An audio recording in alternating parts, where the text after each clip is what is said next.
चलाओ ना फरहाद, तेज चलाओ।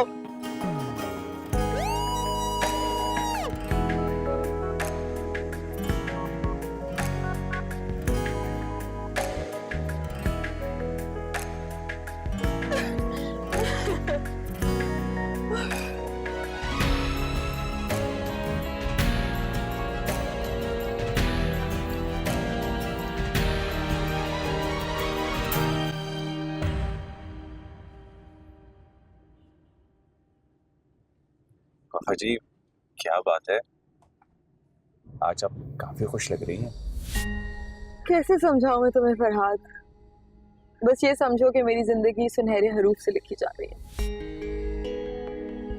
और कल का दिन ना मेरी जिंदगी का सबसे इंपॉर्टेंट दिन है। इंसान बेस्ट ऑफ लक ही कह देता है। जी जी जी Wafa ji, best of luck, best of luck.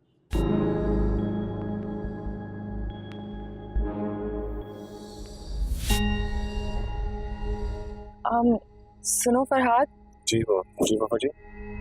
एक फेवर कर दोगे मुझे? जी बोलिए।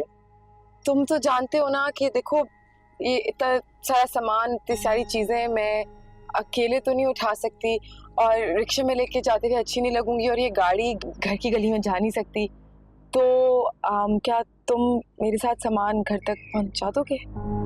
जी वफा जी, ये भी कोई बोलने की बात है, मैं आपका सारा सामान घर तक पहुंचा दूंगा, आप बेफिक्र हो जाए। Thank you.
फरहाद, सारा सामान जल्दी से मेरे कमरे में रख दो।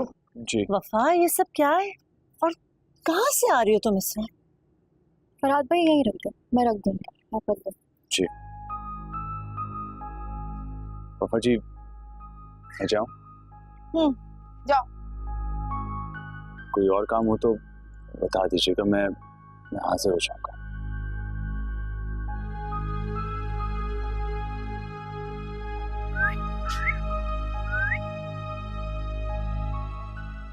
किस मिट्टी की बनी हो तुम वफा? मुझे जरा भी तरस नहीं आता फरहाद पे। तुमने तो नौकर बना दिया उसे। तरस ना अम्मी, मुझे सिर्फ जुनैद जैसे लोगों पे आता है, फरहाद जैसे लोगों पे नहीं, क्योंकि उसे खुद से ज्यादा मेरी खुशी अजीज है। कुछ तो शर्म करो वफा। तुम्हारा जवान भाई घर में बीमार है, अपनी मौत से लड़ रहा है और तुम्हारी शॉपिंग नहीं खत्म हो रही है। गैर भी दो आंसू बहा लेते हैं, ये तो तुम्हारा सगा भाई है। मेरी बात याद रखना वफा, हर बार हुसूर तरबियत का नहीं होता, कुछ रंग सोबतों के भी होते हैं जिनमें तुम डूबती जा रही हो। अम्मी, मर जाने वाले के साथ ना खुद नहीं मरा जाता, और कहा था ना तो अब सामान लेके आना, ध्यान से लेकिन।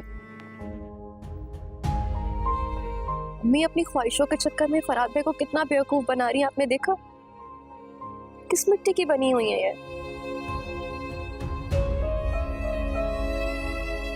कभी कभी तो दिल चाहता है कि मैं जहर खा लूं और मर जाऊं। और ये कैसी बातें कर रही हैं? और क्या करूं मैं? जाओ जाके उसकी मिन्नतें तरले करो कि हमारी इज्जत को अपने हाथों का छाला बना के रखे, वरना इस घर से एक नहीं 2 जनाजे जाएंगे, मैं बता रही हूँ तुम्हें।